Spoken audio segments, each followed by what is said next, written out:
Shalom. Kohlo Yahweh, Bahashem, Yahushua, Bahashem Rakakadash, for blessing me with the spirit to do this lesson. So, for the brothers and the few sisters that are in this truth, if you've been in this truth for a while, you pretty much know that we're in the time of the Passover. Passover signifies a lot of things. And you can apply it to, today's time, because there were plagues going on. We was being delivered. There was a lot of death. All of those things you can apply to today.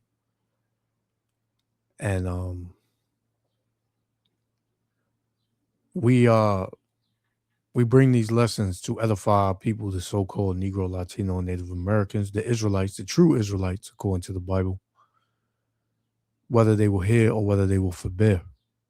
But we do this, and we do lessons, to edify our people, and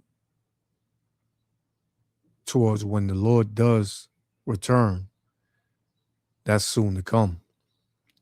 You're not going to say that. You're not going to be able to say you didn't know. You're not going to be able to, have a cloak. You're not going to, it's not going to be a cloak. We're soon in the book of John 15:22.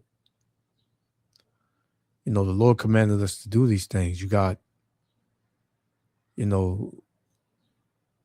people who know they're Israelites saying we don't have to keep it. We're not in, our resting place. We don't have to. We don't have to keep it. Saying Yahushua was the Passover. We don't have to keep it. But the Lord commanded us to keep it in all our dwelling places, man. The two major high holy days is the Passover and the Day of Atonement. Those two things are like the two major high holy days that we have to keep. And there's a lot going on in the world. Signs of the end is at hand. And you should be in fear, man, of Yahweh Shem Yahushua. Because the Lord is about to open the floodgates of judgment and wrath throughout the four corners of the earth. Let's get because I don't want this to be too long. I'm gonna try to fly through this. This is Ezekiel.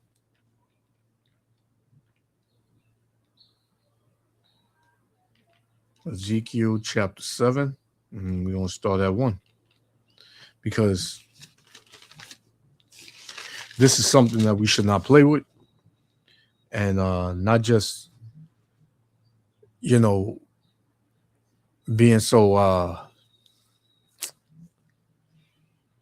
which the holy days, the high holy days are very important. You have to keep those. But also analyzing yourself on how you are on your day-to-day when the cameras are off. Brothers has said something that made a lot of sense, and I've always examined myself and things of that sort, to where it's all about how you are in your walk. Doing videos and lessons, that is a part of, what you were commanded to do, but you were also commanded to be better, to renew yourself, be renewed, right? Be holy. Even though there's a lot going on around you, you got demons constantly plaguing you and all, you got to fight, man. This is a part of the cross, that we have to take up, because the Lord said, bear his cross, man. And this is a part of the cross that you have to bear. When you read Sirach 2, it tells you, my son, if thou come to serve the Lord, prepare thy soul for temptation, man.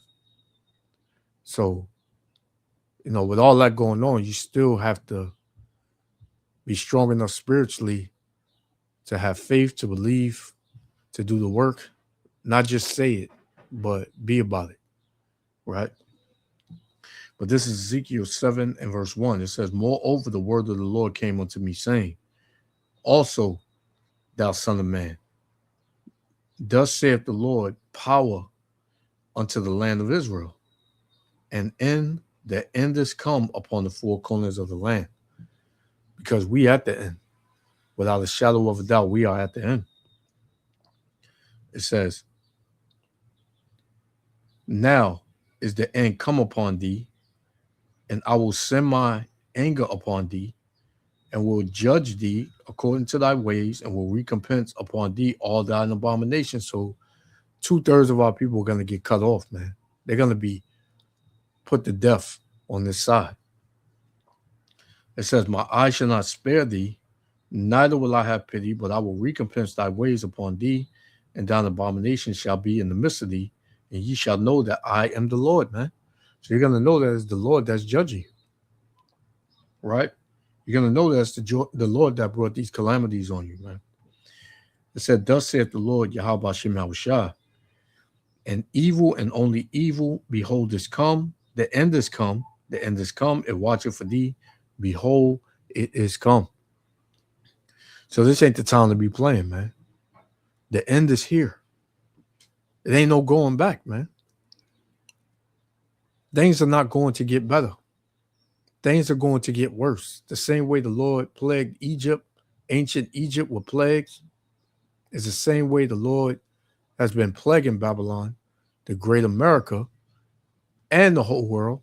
But he's about to turn the amps up on it, man. He's about to turn up the volume. And if you want to stay out the way, when that flood come through, then it's best that you get right now, man. Because, this was a time where the Lord passed over, the brothers that believed. Even though when we left Egypt, a lot of our people, they perished in the wilderness, man. Right? Because you had people that still had leaven in them, right? Meaning wickedness, pretty much. They were hypocrites. So it's best you get right, man. Right now. Let me get one more. One more.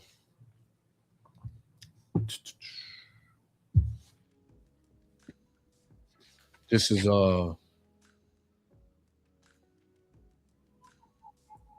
if this one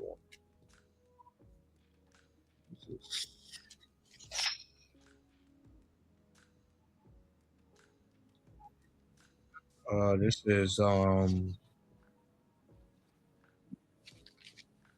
Ecclesiasticus 5 and verse 7. It says, make no tarrying to turn to the Lord, and put not off from day to day, for suddenly shall the wrath of the Lord come forth, and in thy security thou shalt be destroyed and perish in the day of vengeance. We are in that time of the day of vengeance, man. So don't put off serving the Lord from day to day. Oh, I'll get to it. Just let me do this real quick. I'll be back. I just got something quick to do. I just got to, do this and do that. I got to go here. I got to take care of this, and keep putting it off. And next thing you know, boom,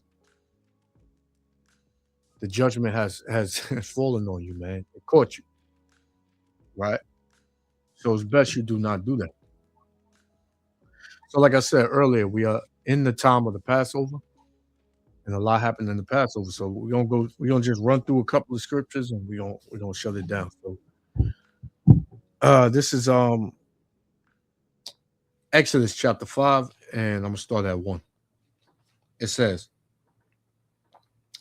and afterwards Moses and Aaron went in and told Pharaoh, thus saith the Lord Yahweh Shem Yahushua, power of Israel, let my people go, that they may hold a feast unto me in the wilderness, man. Right? So, that feast, and you know the story of Pharaoh. He didn't want to let us go. So we held the feast. It was in Egypt, but it wasn't good for the Egyptians, man, who are so-called uh Africans, Hamites. So let's get Exodus chapter 12. I'm gonna start at 1. It says, and the Lord spake unto Moses and Aaron in the land of Egypt, saying, this month shall be unto you the beginning of months, and this shall be the first month of the year to you. So the year, the first month this year was around March, I believe, mid-March. I forgot. So lock you for that. Right? So it says, verse 3. Speak unto all the congregation of Israel, saying, in the 10th day of this month, they shall take to them every man a lamb, according to the house of their fathers, a lamb for an house. Right? Says the lamb is signified of the lamb without blemish, which is Yahushua, man. Right? So that's what we have to take, a lamb. So it says, and if thy household be too little for the lamb, let him and his neighbor next to him, to his house, take it according to the number of the soul. Every man according to his eating shall make your account for the lamb. So if you have a big family, you eat the lamb up. If the lamb was too much, you would give it to your neighbor, which is your brother. Right? So we're gonna jump down. Uh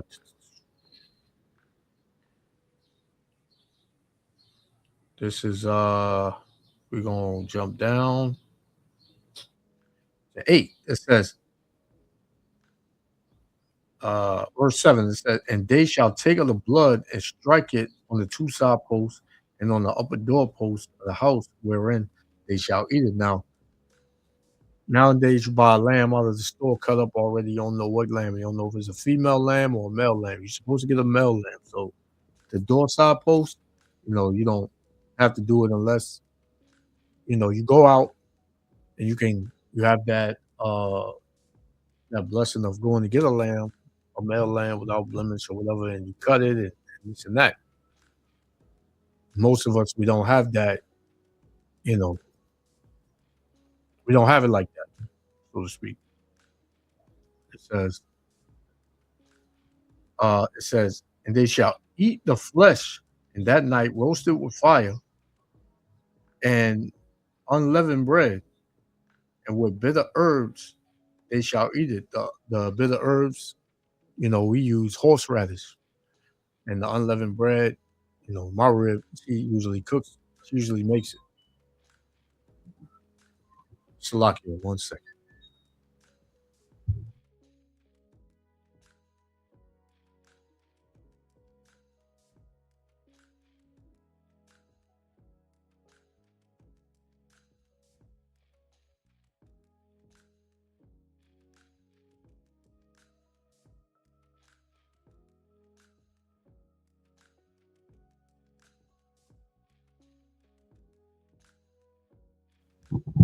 Yeah, Salakia. So yeah, we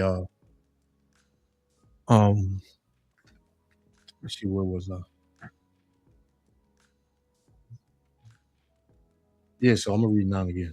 12 and 9, Exodus 12 and 9, it says, Eat it not, eat not of it raw, nor sodden at all with water, meaning don't boil it.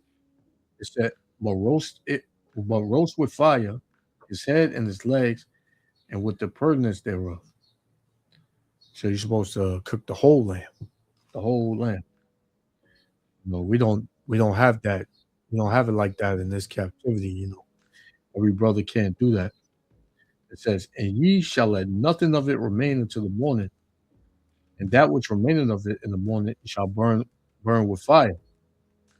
And thus shall ye eat it, with your loins girded, and your shoes on your feet, and your staff in your hand, and ye shall eat it in haste.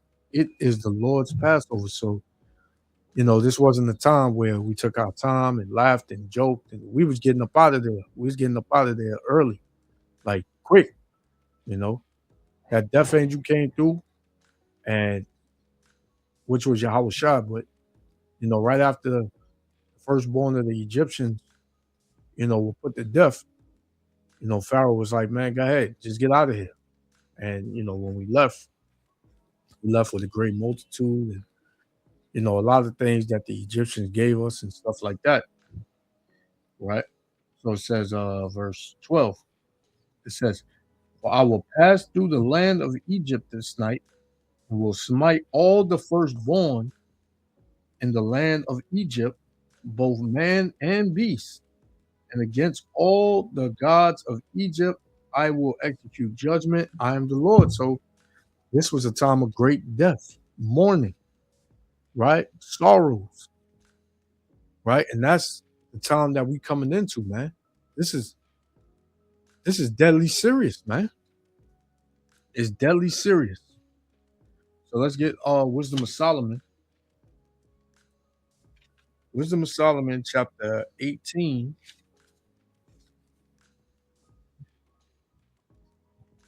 We're gonna start at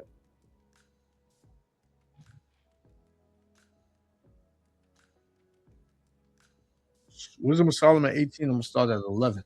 It says, "The master and the servant were punished after one manner, and like as the king, so suffered the common person." This was the time during the time of the Egyptians. It says, "So they all together had innumerable dead with one kind of death. Neither were the living sufficient to bury them. For in one moment, the noblest offspring of them was destroyed." Man, that's the firstborn, right? It says, "For whereas they would not believe anything by reason of the enchantments upon the destruction of the firstborn, they acknowledged this people to be the sons of the Most High," man, right? So, during that time, you had the Egyptians, they finally believed. It was like, man, they was telling Pharaoh, "You can't do nothing with his God, man. His God is real," right? Verse 14, it says, "For while all things were in quiet silence, and that night was in the midst of her swift course, thine almighty word leaped down from heaven out of thy royal house, or out of thy royal throne, as a fierce man of war unto the midst of the land of destruction, and brought thine unfeigned commandments as a sharp sword, and standing up filled all things with death, and it touched the heaven, but it stood upon the earth," man. And that was that death angel. That was that death angel, man. Right? And the firstborn of every of the Egyptians, the cattle, the firstborn of the cattle, all that stuff was just destroyed, man. Put to death. So the Lord ain't playing, man. The Lord ain't playing. So let's get we'll get a couple more. We're gonna shut down. This is Exodus chapter 30. Let me see if this is what I want. Cool.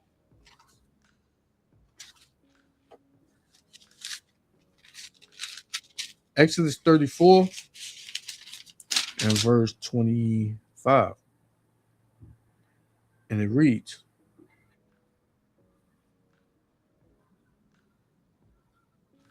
well, I'm gonna start at verse 24.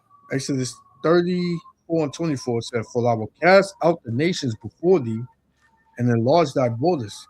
Neither shall any man desire thy land when thou shalt go up to appear before the Lord thy power thrice in the year. Thou shalt not offer the blood of my sacrifice with leaven.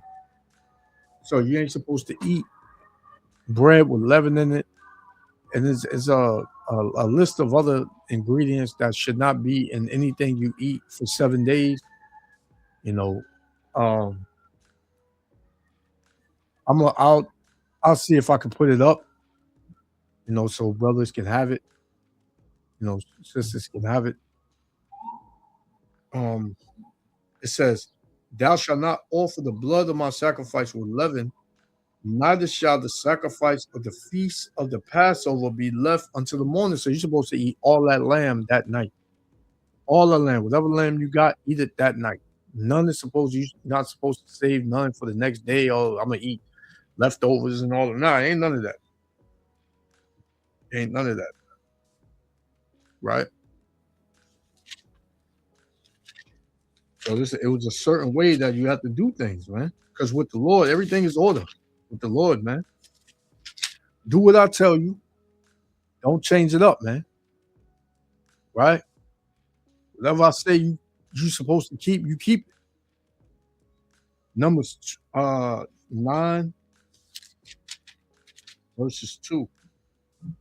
It says, "Let the children of Israel also keep the Passover in its appointed season. In the 14th day of this month at even, ye shall keep it in the appointed season, according to all the rites of it, and according to all ceremonies thereof, shall ye keep it." And Moses spake to the children of Israel that they should keep the Passover. And they kept the Passover in the 14th day of the first month at even in the wilderness of Sinai, according to all that the Lord commanded Moses. So did the children of Israel. And there were certain men who were defiled by dead bodies of men. Oh, so that's going into pretty much something else. If you touch a dead body or if there's a death, things of that sort. It says that they should not keep the Passover on that day. And they came before Moses and before Aaron on that day. Those men said unto them, "We are defiled by the dead body of a man. Wherefore are we kept back, that we may not offer an offering of the Lord in its appointed season among the children of Israel?" And Moses said unto them, "Stand still, and I will hear what the Lord will command concerning you." And the Lord spake unto Moses, saying, speaking to the children of Israel, saying, "If any man of you or of your posterity shall be unclean by reason of a dead body, or be in the journey afar off, yet he shall keep the Passover unto the Lord the 14th day of the second month at even, they shall keep it." So the Lord gives you another time to do it, right? If you don't keep it this time, you got another time to keep it, right? That's how merciful the Lord is to his people, right? So let me see, Numbers 28. All right. Let me get one more. We're gonna shut it down. This is Deuteronomy chapter 16 and verse 1. It said, "Observe the month of Abib," which is the first is the new year, the first month of the year, "and keep the Passover unto the Lord thy power. For in the month of Abib the Lord thy power brought thee forth out of Egypt by night. Thou shalt therefore sacrifice the Passover unto the Lord thy power of the flock and the herd in the place which the Lord shall choose to place his name there." Right? "Thou shalt eat no leavened bread with it. 7 days shalt thou eat unleavened bread therewith, even the bread of affliction, for thou camest forth out of the land of Egypt in haste. Thou that thou mayest remember the day when thou camest forth out of the land of Egypt all the days of thy life." So if I'm not able to give you the list. You know, brothers and sisters, they when they go to the supermarket, there's a lot of things with leaven in it. You know, just to throw some off the top of the head, baking soda, baking powder, vinegar, nothing with those things in it. You're not supposed to eat anything with those things in it, right? Then you got sodium bicarbonate, right? Certain things like that, you know, says verse 4. And there shall no leaven bread, there shall be no leavened bread seen with thee in all thy coast 7 days, neither shall there be anything of the flesh which thou sacrificest on the first day of even remain all night until the morning. So the Lord is reiterating it, man. You're supposed to eat up all the lamb. You're not supposed to eat nothing with leaven in it, right? Thou mayest not sacrifice the Passover within any of thy gates, which the Lord thy power giveth thee, but at the place which the Lord thy power shall choose to place his name there, where thou shalt sacrifice the Passover at even, at the going down of the sun, at the season that thou camest forth out of Egypt. Now, they would hear that, certain brothers, they hear that. See, we only can keep it in the land. We only can keep it when we in our kingdom. No. Israelites are scattered. Wherever Israel is, that's where the Lord is, man. You know, when you read Joel 2, it says, you know, uh, let's get it. Matter of fact, let's get the one in Luke. We're gonna shut it down. Because Israelites are everywhere, man. No, matter of fact, I'm gonna go to the one in Joel.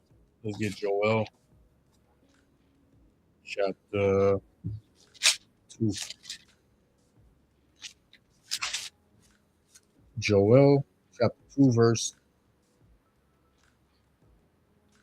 27. It says, and ye shall know that I am in the midst of Israel.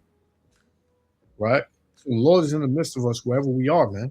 The elect is everywhere, throughout the four corners of the earth. So the elect is going to keep the Passover, right? Lord willing, we are of that number, right? Somebody's of the elect that's on the earth. The elect is on the earth. We just pray that we are of that number. It says, Joel 2 and 27, we're going to shut it down. It says, and ye shall know that I am in the midst of Israel, and that I am the Lord your power, and none else. And my people shall never be ashamed. So, you know, we're going to keep the Passover, man. Regardless of whatever brothers can stir up in their heads about, justifying not keeping it or whatever, we're going to keep it, man. So, that's it, brothers, sisters. Keep the Passover to the best of your ability, because we at the time of the end, and this ain't the time to get wishy-washy and be lukewarm, man. So I'm gonna give all praises, honor, and glory to Yahweh, Hashem Yahushua, Hashem Kadash, for blessing me with the spirit to do this lesson. And until the next lesson, Shalom. We almost out of here, man. Beautiful times we living in. Shalom.